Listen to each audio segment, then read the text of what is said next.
Okay, well, as Brooke mentioned earlier, of course, it's Memorial Day weekend, and this is an observance that started in the United States formally, I believe, back in 1868, right in the aftermath of the Civil War. And as she mentioned, it's very right and appropriate for us to reflect on and think appreciatively of those who have given their lives in service to this country for the freedoms and the successes we are able to enjoy. We often take that for granted. Now, we Christians, we don't want to glorify or celebrate war. Of course not. War is always an evil. Now, it's often a necessary evil in a broken world, but we don't want to get the wrong idea and think, oh yeah, Christians, we want to be all about war. No, it's a painful thing, sometimes necessary. And if you look across our history as Americans, sort of the wars that we've been involved in seem to run the gambit. It's right for us to question and evaluate the rightness or the wrongness of any particular engagement. Some wars we've been involved in, clearly righteous and noble and the right thing to do. Others more questionable, frankly. But what's not questionable is the courage and dedication of those military servicemen and women who have given their lives for our country. And to see some of the finest of these stories, you can go to the Medal of Honor website of the Medal of Honor Historical Society. So I found an example. Listen to this. This is Marine James Anderson. This is from 1967 in Vietnam. Here's the citation. For conspicuous gallantry and intrepidity, at the risk of his life above and beyond the call of duty, Company F was advancing in dense jungle northwest of Cam Lo in an effort to extract a heavily besieged reconnaissance patrol. Private First Class Anderson's platoon was the lead element and advanced only about 200 meters when they were brought under extremely intense enemy small arms and automatic weapons fire. The platoon reacted swiftly, getting on line as best they could in the thick terrain and began returning fire. Private Anderson found himself tightly bunched together with the other members of the platoon only 20 meters from the enemy positions. As the firefight continued, several of the men were wounded by the deadly enemy assault. Suddenly, an enemy grenade landed in the midst of the Marines and rolled alongside Private Anderson's head. Unhesitatingly, and with complete disregard for his personal safety, he reached out, grasped the grenade, pulled it to his chest, and curled around it as it went off. Although several Marines received shrapnel from the grenade, his body absorbed the major force of the explosion. In this singularly heroic act, Private Anderson saved his comrades from serious injury and possible death. His personal heroism, extraordinary valor, and inspirational supreme self-sacrifice reflected great credit upon himself and the Marine Corps and upheld the highest traditions of the U.S. Naval Service. He gallantly gave his life for his country. Well, that's a story worth knowing. That's a story worth remembering and worth celebrating. Just think of that. Immediately and unflinchingly gave his life for his friends and his fellows. Admirable, the highest a human being can do. Well, today in our story of Jesus, we hit John chapter 19. And while the camera and the timeline of the story of Jesus' life moves pretty quick early in the Gospels, when we get towards the end of the Gospels, the camera zooms in and the advancement of time slows down. And us readers are given careful, slow focus on the death of Jesus and those events that led up to it. A gentleman in our church, Joel Adamson, he kindly does the lettering for us on our church sign. He put this up this week: Memorial Day, there's no greater love than to lay down one's life for one's friends. And that's a saying of Jesus out of John 15. And as the story in the Gospel of John continues beyond chapter 15, on through down chapters 19 and 20, we see this love on full display. The love of Jesus as he methodically and deliberately and courageously gives his life for his friends, those disciples that were around him, and ultimately as well, us. So today, let's look at the first part of John chapter 19 as we continue watching the video camera as it lingers here on Jesus' trial before Pontius Pilate.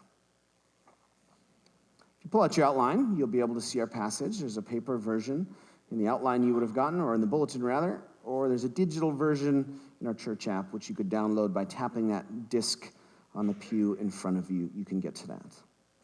Well, we left off last week in Jesus' trial with the Roman governor Pilate, where Pilate tries a sort of weak political solution to appease the crowd, offers to release Jesus as sort of the traditional release of a prisoner that he did to try to make good feelings with the local populace.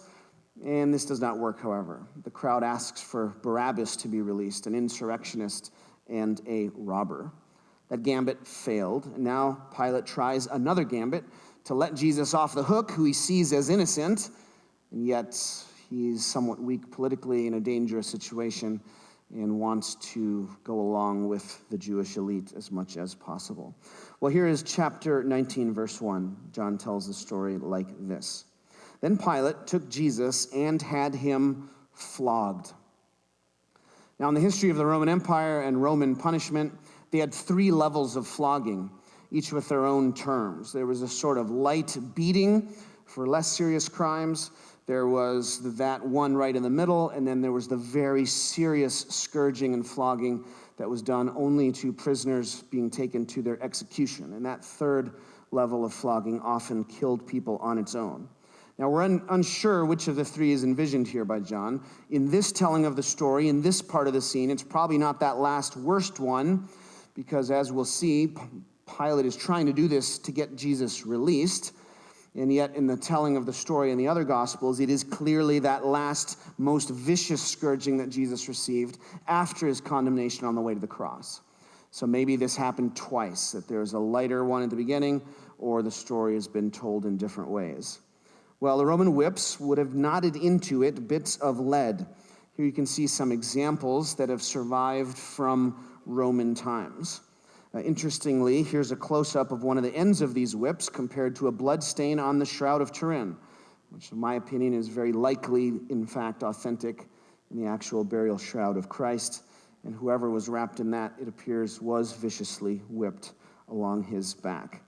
Now, sometimes this scourging killed people on its own completely. So this is from the 1st century Jewish writer Josephus. He's describing here an occasion where he had somebody flogged.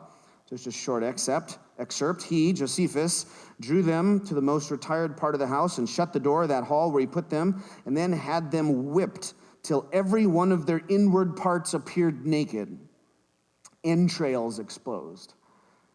And again, often this level of scourging would kill someone very quickly. And it's probably from that experience why Jesus was so weak. In the other tellings of the story, he was not able to carry his cross all the way to the site of execution because he had undergone this. So here, Pilate has Jesus flogged. But the humiliation continues. Look at verse 2. The soldiers twisted together a crown of thorns and put it on his head. They clothed him in a purple robe and went up to him again and again, saying, "Hail, King of the Jews!" And they slapped him in the face. Well, they didn't have cell phones in those days, so you'd get bored. And these soldiers take the opportunity for some amusement at Jesus' expense. So he's going to be whipped, and they understand, they must have heard from someone, that someone claimed that this was supposed king of the Jews, or that he claimed it himself. So that looks obviously absurd, but it presents the opportunity for a fine mocking game. And so they give him some regalia of a king in a mocking way. And here's the famous crown of thorns. Now, that would hurt, but pain might not have been the main point. The main point was probably mockery. And the thorns of that crown would imitate a portrayal of Roman leaders and emperors in what was called a radiant corona crown. So look at this picture. Here's a portrait of Augustus, this jewelry from the 1st century. Now look at his crown. In presentations, crowns would have these spikes coming off of them, and they were supposed to be like radiant sunbeams. Well, most likely the crown of thorns, as it's pressed onto Jesus' head, is in crude imitation and mockery of that radiance. We see him dressing up Jesus here in a purple robe. Now, probably wasn't actually technically purple, because that was so rare and so expensive. Matthew's gospel calls this a crimson robe. So this is probably one of the reddish crimson robes of a Roman officer, which would have been close at hand. But we see those words crimson and purple often used close to each other, and those colors can look very similar. So this has hints of purple, hints of royalty. So again, a mocking and a mockery putting this on Jesus as they beat him, slap him, and insult him. They cry, "Hail, King of the Jews!" That's an imitation of the salute given to the emperor, "Ave Caesar, hail Caesar." They cry to Jesus as they slap him. So here Jesus becomes the target of petty cruelty. Were you ever bullied growing up? Did you ever have bullies? Kids, this is often one of the toughest things about school. Our peers see something about us that they can take advantage of, and we become the target of their abuse, ridicule, mockery, even physical assault. Well, here we see Jesus undergoing horrible rejection and abuse, both verbal and physical. Yet, as we've seen through the Gospel of John, John has a special love of irony. And one of his techniques in the Gospel is he has people in the story speaking better than they know, or doing better than they know. They say something, they do something, and they intend one thing by it, maybe a bad thing, and yet we, the reader, and John knows that actually what they're doing and saying is true on a level that the people in the story don't understand. And we have that kind of irony here. Because notice, they are saluting him, "Hail, King of the Jews." So what's ironic here? He really is the King of the Jews. He really is the King. They are acting and speaking better than they know, even in the midst of their evil. Well, verse 4, once more Pilate came out and said to the Jews gathered there, "Look, I'm bringing him out to you to let you know that I find no basis for a charge against him." When Jesus came out wearing the crown of thorns and the purple robe, Pilate said to them, "Here is the man." Well, what's Pilate doing here? Well, Pilate thinks Jesus is not guilty of anything serious. So he says, "Look, I had this guy whipped. I had this guy beaten. Now we dressed him up like this. Look how ridiculous he is." So Pilate is apparently hoping that the crowd will be satisfied by the bloodshed and the violence, and that they will see in Jesus kind of a ridiculous figure, a crazy person, someone to be teased and mocked and dismissed, someone that does not really need to be executed. Notice Pilate says there at the end, "Here is the man." Now maybe he means, basically, look at this poor guy.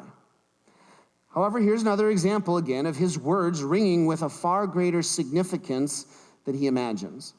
John catches it. John understands that the Christian reader will catch it. Here is the man. To the Christian reader, that rings with a bunch of layers of meaning. First of all, think of that significance of Jesus as a man, a human. This is Jesus in his incarnation, meaning becoming flesh, becoming a human being. This is not just a man. This is the eternal Son of God who became a man, who did not give up his divinity, but added humanity to his divinity. Here is God's humility. Here's the condescension of God, that the eternal Son of God, eternally pre-existent with the Father and the Spirit, through whom all things were created, takes on our frailty and our experience as a human. Now, in Greek, there's a use of the word "the." It's called par excellence. We even use that in English, meaning the best. And we do this in English too. Sometimes you use the word "the" to refer to the absolute best of a class. Like, "Oh, I'm going to see the movie, the movie." You might say, "Oh, I'm going to the store." What store do you mean when you say you're going to the store? Well, you can use it in a general way, but it might be in a sense of like the best or the highest. In our family, the store is Walmart, all right? Now, we buy most of our groceries and stuff at Aldi, but if you hear us talking about we're gonna go to the store, that is the store par excellence, the place of the greatest value, the greatest selection, Walmart. Well, opinions may vary there. But here, notice, here is the man. What man? The man. The perfect man. And this connects with the whole story of the Bible all the way back to the beginning. Remember the first human being, his name is Adam. In Hebrew, that means man. It means human. Adam was the man. Well, here is the man. Here is Jesus, the human being, who succeeds where all humans and those first humans failed. Here is God's answer to the failure of humanity, the success of the man, Jesus, the second Adam, the true and faithful human being. Now, Pilate understands none of that, of course. He's speaking better than he knows. Look at verse 6. As soon as the chief priests and the officials saw him, they shouted, "Crucify! Crucify!" That's what they were after. That was the distinctive, horrific execution method of the Romans, not practiced by the Jews. Pilate answered, "You take him and crucify him. As for me, I find no basis for a charge against him." There he says, I see no guilt here. Now, when Pilate says, "You guys take him and crucify him," that must be some kind of irritated, snarky dismissal, because they really couldn't crucify him. They wouldn't. This was the prerogative of Rome. So here's an irritated outburst of annoyance. This is not how Pilate wants to spend his morning. Verse 7, the Jewish leaders insisted, "We have a law, and according to that law, he must die, because he claimed to be the Son of God." Now remember, last week they just said, of course he's guilty. We wouldn't have brought to him if he wasn't guilty. Like, he's just a general ne'er-do-well evildoer. You should kill him. Well, they see now that's not really getting them anywhere. Pilate is unpersuaded that Jesus is guilty. And so they decide to elaborate a bit, and now they bring this to the level of their own law. And they say, notice, this guy claimed to be the Son of God, and according to our law, he must die. They must be connecting with the law in the Old Testament on blasphemy. So look at Leviticus 24:16, starting in verse 15. "Say to the Israelites, anyone who curses their God will be held responsible. Anyone who blasphemes the name of the Lord is to be put to death." So they are somehow connecting the claim to be the Son of God with this blasphemy, which is deserving of death. Now, that term Son of God in Judaism in the Old Testament doesn't have to be blasphemous, and it can be used of human beings. In fact, the term Son of God in the Old Testament was sometimes used to talk about the King of Israel. When a new king of Israel became king, he would be adopted as God's son. Not in a literal sense, of course, but in a sense of his special role. So for example, along those lines, look at Psalm 2. Here is a psalm of enthronement that would be sung in Israel when a new person became king. Here's verse 7. "I will proclaim the Lord's decree. He said to me, 'You are my son. Today I have become your father.'" Here's the new king. The new king has been adopted by God. He is the Son of God. So it's not necessarily blasphemous to claim to be the Son of God, because this could be a claim simply to be the Messiah. However, the Jewish leaders and the crowd are correct to understand the way that Jesus has used this term, calling himself the Son of God, has gone well beyond simply a claim to be the Messiah. Jesus has talked about himself as the Son of God that implies some special connection with God beyond what a normal human would have. And so this is not the first time that Jesus has been accused of blasphemy in the Gospel of John. Well, look at verse 8. "When Pilate heard this, he was even more afraid." Now, Pilate is not a Jew. He's a Roman. He's a pagan. And in the stories of paganism, there was an ill-defined category called a divine man. Maybe it's one of the Greco-Roman gods who becomes in human form and comes to earth. Maybe it's a demigod. Maybe it's some sort of magic user or prophet whom the gods favor.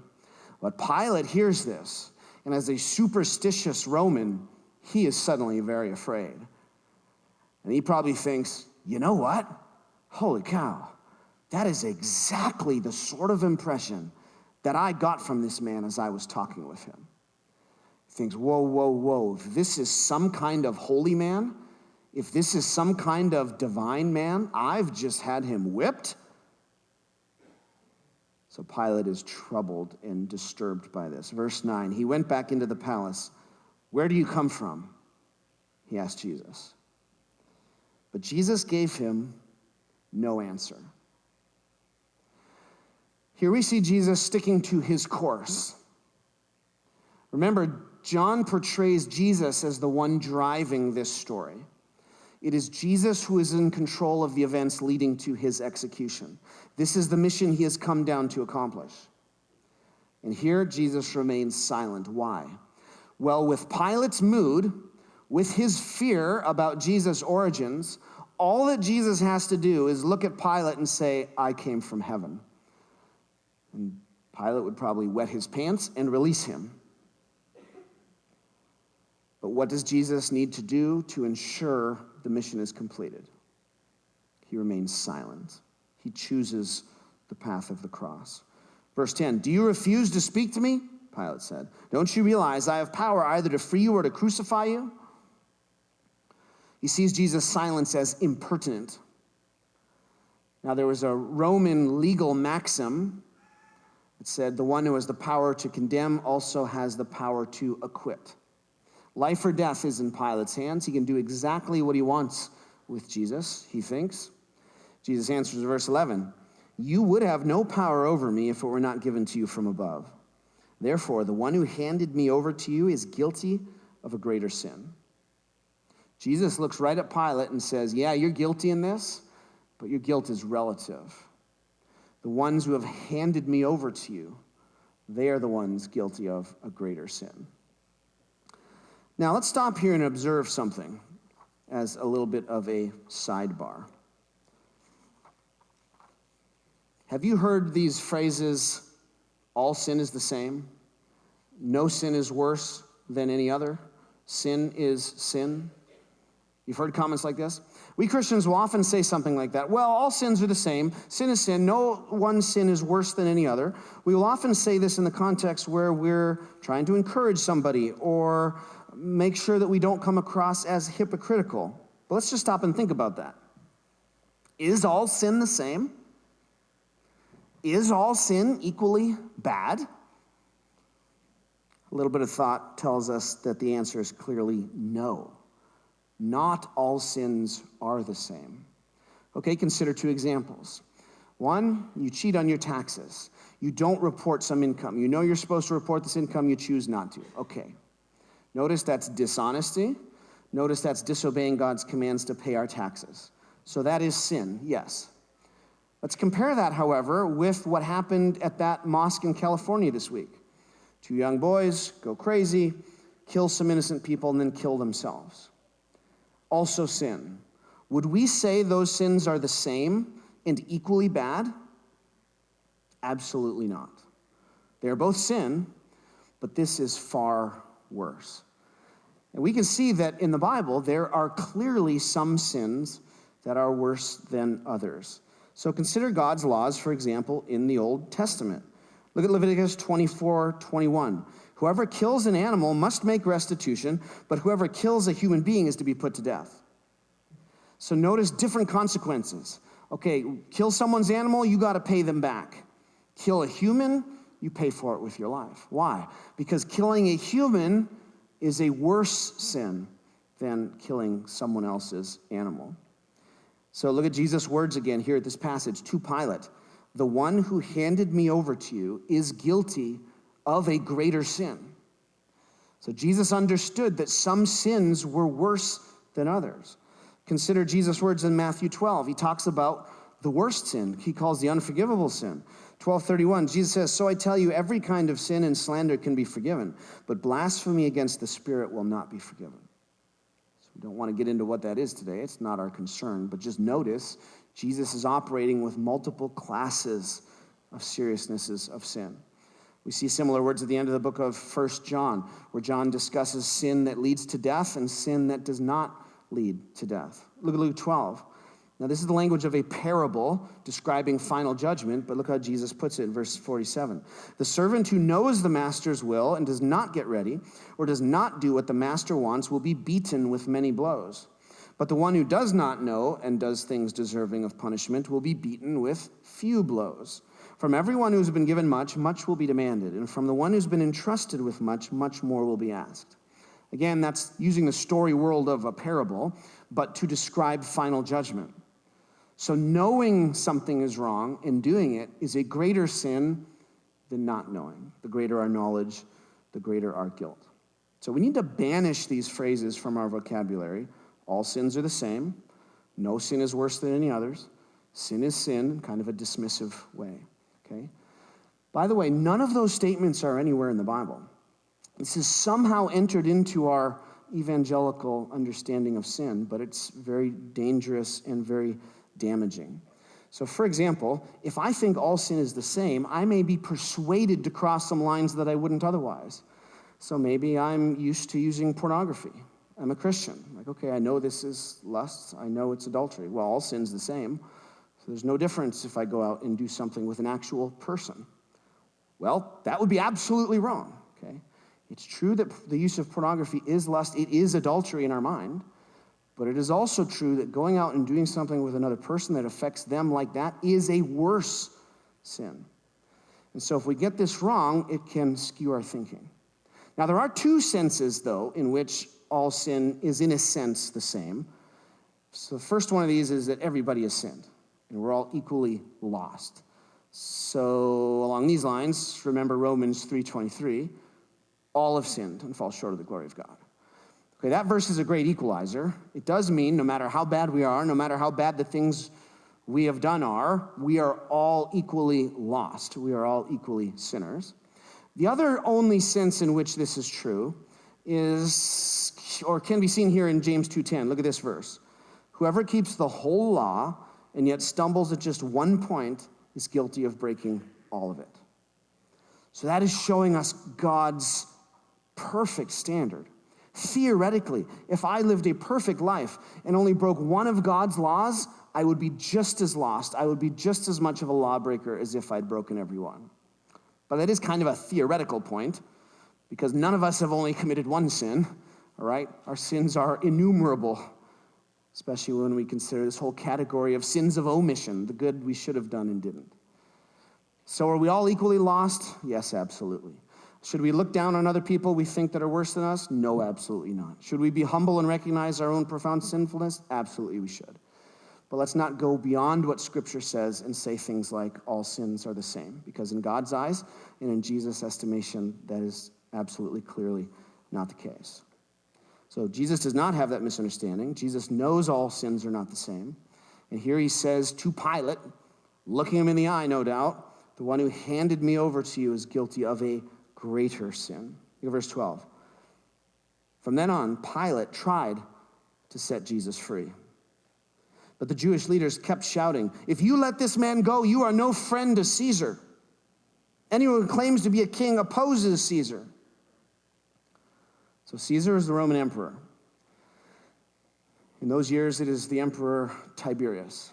Here's a facial reconstruction based on some statues that have survived. Well, bringing up Caesar here is a veiled threat, because Pilate is a governor appointed over the province of Judea by the emperor. And the implied threat here is, if you don't go along with us, we are going to send a message to the emperor saying that you did not punish a guy who claimed to be a king. And as we mentioned last week, the key year suggestions for Jesus' death are either AD 30 or 33. If it's 33, which I think is our preferred guess, it would explain Pilate's vacillating behavior. Because in other writings about Pilate, we see him as brutal, savage, who cares not much for the opinions of the Jews. But in this story, we see him walking on eggshells. Why? Well, if it's the year 33, like we mentioned last week, this could make sense, because back in 31, Pilate's patron, a guy who sort of protected him, named Sejanus, was executed for treason. And so his protector's out of the way, and if word gets to the emperor that Pilate did not punish and let go someone who claimed to be a rival king, it could be the end for Pilate. So this is a potent threat. And the manipulation has its intended effect. Look at verse 13. When Pilate heard this, he brought Jesus out and sat down on the judge's seat at a place known as the Stone Pavement, which in Aramaic is Gabbatha. It was the day of preparation of the Passover. It was about noon. Here is your king, Pilate said to the Jews. Again, speaking better than he knows. He means it in a mocking way, but it's true. But they shouted, take him away, crucify him. Shall I crucify your king? Pilate asks. We have no king but Caesar, the chief priests answered. Now that is a betrayal. That is a betrayal of the people of Judea, and that is a betrayal of God. Again, they're speaking better than they know. What they mean is, we have no political king other than the emperor. But John expects us to see in that statement by the Jerusalem elite, they're saying, we have no king but Caesar, dismissing who? Who's supposed to be the king of Israel? Ultimately, God. God is the king of Israel. Look at the verbiage back here from the book of Samuel. This is 1 Samuel 8. This is when the people of Israel first ask for a human king like the surrounding nations. 1 Samuel chapter 8, verse 7. And the Lord told him, this is God speaking, listen to all that the people are saying to you. It is not you they have rejected, Samuel, but they have rejected me as their king.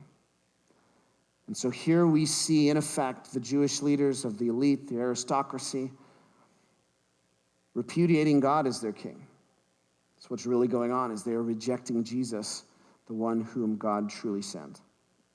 Verse 16, finally, Pilate handed him over to them to be crucified. Pilate relents. He gives in to the pressure, knowing that Jesus is innocent. He nonetheless looks the other way, goes along with it, and sentences Jesus to death. Well, what's the bottom line in this passage? Let's put it this way. We want to see some things in Jesus. Let's see three things about Jesus in this telling of the story. These three key terms I've bolded for you on your outline. First of all, the true humanity, succeeding where we and Adam failed.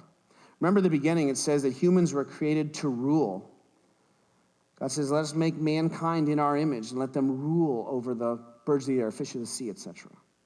So to be made in God's image was to rule and to reign under God's authority. Humanity was supposed to reign over the earth as God's representatives. We were supposed to image and represent God on earth. We failed spectacularly. But notice in God's plan to redeem this story, Jesus enters and becomes a human being to succeed where we failed. So Jesus properly images God. Jesus properly brings the reign of God and rules on earth. Here is the restoration of humanity. And as we are brought into spiritual connection with Jesus, our humanity is restored. And one day when Jesus returns and there is the great resurrection and our bodies are transformed like him, we will be part of successful humanity, redeemed humanity, fulfilling God's mandate for the original humans that failed so spectacularly. That's Jesus, the man. Interestingly, it even works in our colloquial English. Jesus is the man. I tried real hard not to say that, but it's also true. Look at number 2. Jesus is also the true king, combining love, sacrifice, and a reign of power. Jesus is the king, descended from David, who was the great king of Israel of old. The prophets prophesied that one day a descendant of the king, a descendant of David would come to save Israel. And this would mean restoration and peace for the whole world. No more wars. This is what Jesus brings as peace. It has begun. His kingdom is here and active in redemption and deliverance from the devil. And one day it will completely and finally come. Third, he is the true Son of God, welcoming us into relationship with God. So yeah, in the Old Testament, Son of God can mean just the Messiah. But Jesus is more than that. He's not just the Son of God in that sense. He is the Son of God in the eternal Trinitarian sense, divine himself. And when you and I are plugged into Jesus, when we spiritually connect with him, we become God's sons and daughters. We are brought into the family of God by virtue of our union with Jesus. And all of this Jesus accomplishes in his incarnation by becoming human, his perfect life, his death on the cross, which will be narrated shortly, and his defeat of death in the resurrection, his reign from on high, his sending of the Spirit, and one day to return and to restore all things. Well, today we see one of the last scenes before Jesus' death, the last scene between him and Pilate. I think what we want to see here in Jesus are 3 key aspects or portraits of who he was. Okay, the true humanity succeeding where we failed. The true king, the ruler of God's kingdom, and the true Son of God the one that gives us access into God's family. So we always knew that Memorial Day started right after the Civil War. But 30 years ago, a historian was rooting through some abandoned items by a Union veteran, and he came upon some newspaper articles about an event that the world had forgotten. In Charleston, Virginia, a racetrack had been converted to become a prison for Union prisoners. And while they were in that racetrack prison because of malnutrition and disease, over 200 of the prisoners had died. Well, right after the Confederacy fell and the war ended, the slaves had been freed, and one of the first things that the freed slaves of Charleston did was to come to the mass grave that those prisoners had been buried in.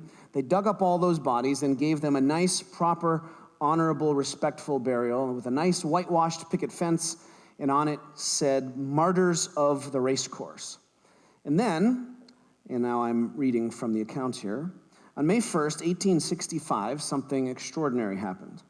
According to two reports from newspapers of the day that historian dug up that everyone had forgotten, a crowd of 10,000 people, mostly freed slaves with some white missionaries, staged a parade around that racetrack. 3,000 black school children carried bouquets of flowers and sang John Brown's Body. Members of the 54th Massachusetts and other black Union regiments were in attendance and performed double-time marches. The black ministers recited verses from the Bible. And that was the first Memorial Day observance. And it's no surprise that those who had been freed from slavery had that immediate response of thankfulness and appreciation to those who had freed them, and especially to those who had died to free them. And for you and I as Christians, so too our appreciation to Jesus, the one who died to set us free eternally. Well, if you have anything going on in your life that you could use prayer for, we'll have some members of our prayer team here by the piano come forward. They would love to spend some time and linger and pray with you. Otherwise, go out into the world in peace. Have courage. Hold on to what is good. Repay no one evil for evil. Strengthen the faint-hearted. Support the weak. Help the afflicted. Honor everyone. Love and serve the Lord, rejoicing in the power of the Holy Spirit. And may the blessing of God Almighty, the Father, the Son, and the Holy Spirit be among you and remain with you always. Amen.